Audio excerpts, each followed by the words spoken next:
Сәлеметсіздер ме балалар? Бүгінгі сабағымыздың тақырыбы дара және күрделі етістік.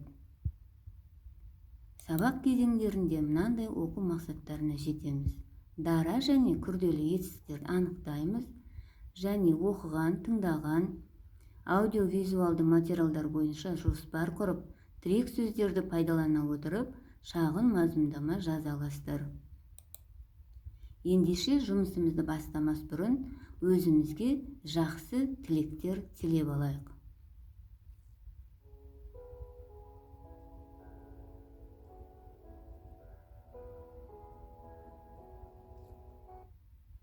Рахмет, мен де сендерге бүгінгі жұмыстарыңа сәттілік тілеймін. Ендеше оқулығымыздың 78-ші бетін ашып, 20-ші жаттығуда берілген кестедегі сөздерді оқып көрейік. Дара етістік: жазды, ұшты, жүзді, күлді, түсті. Күрделі етістік: жазып отыр, ұшып бара жатыр, жүзіп жүр, күліп отыр, түсіп кетті. Кестеге қарап, дара етістік пен күрделі етістіктің ерекшелігін анықтап көріңіздер. Және жасаған қорытындыларымызды төмендегі ақпаратпен салыстырып көрейік. Етістік дара және күрделі болып бөлінеді.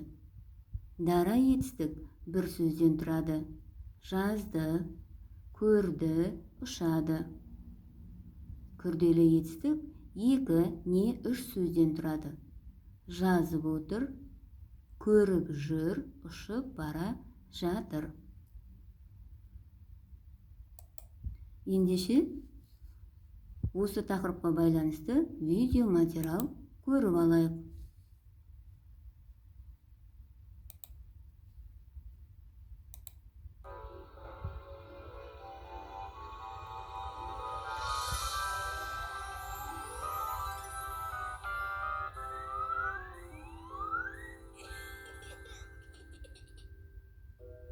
Ай мектеп.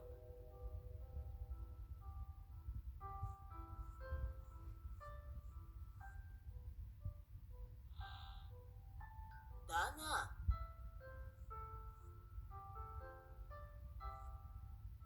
Саған не болған? Неге көңілсізсің? Күз келді.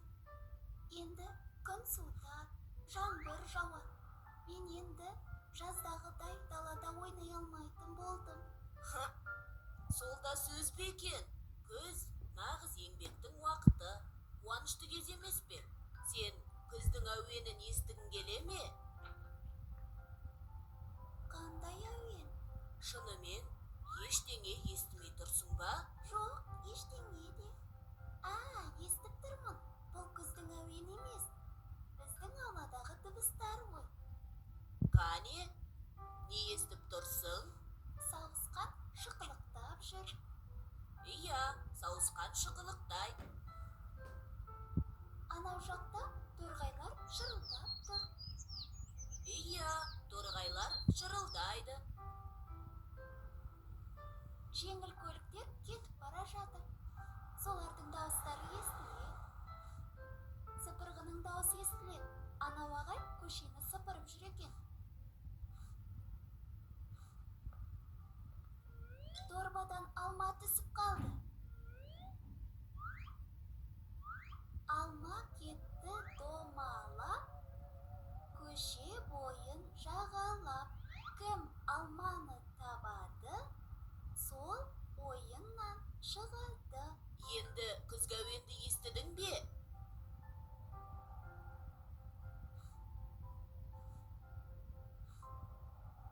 Иә, естіп тұрмын. Сен жаңа ауладағы іс-әрекетті баяндағанда етістіктерді қолдандың. Иә, мен етістікті білем. Олар қимыл, іс-әрекетті білдіретін сөздер. Етістікке не істеді, не қылды, қайтты деген сұрақтар қойылады. Иә, дұрыс айтасың. Дана, есіңде болсын. Шықылықтайды, кетті, сыпырады деген сияқты бір сөзден тұратын етістіктерді дара етістік, шықылықтап жүр, кетіп бара жатыр, сыпырып жүр деген сияқты екі немесе одан да көп сөзден құралған етістіктерді күрделі етістік деп атайды. Егей үріп жатыр, күрделі етістік.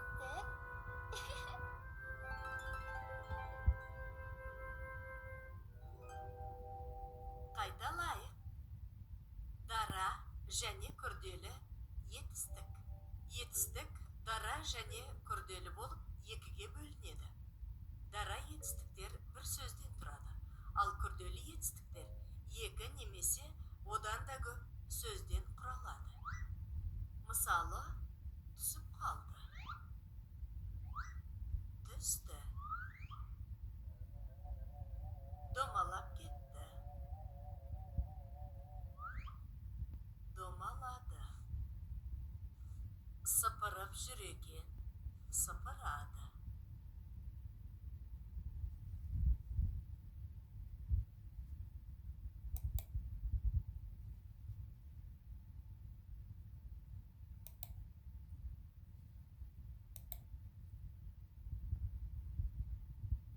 Әрі қарай 21 жаттығудағы мысалды оқып, не болатынын болжап көреміз. Құмырсқа мен шегіртке.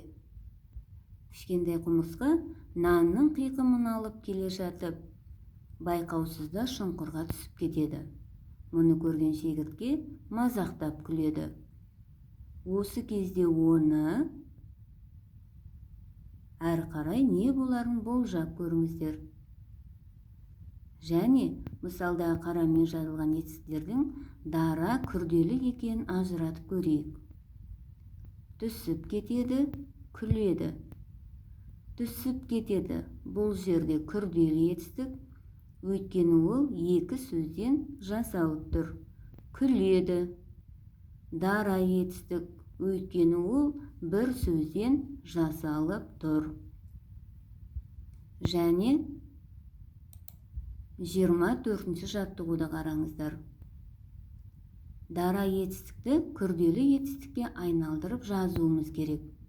Өсті, жуды, сүзді, озды, тоқыды деген сөздер берілген. Күрделі етістікке айналдырған кезде өсті, өсіп тұр, жуды, жуып жатыр, сүзді, сүзіп кетті, озды, озып бара жатыр, тоқыды, тоқып берді.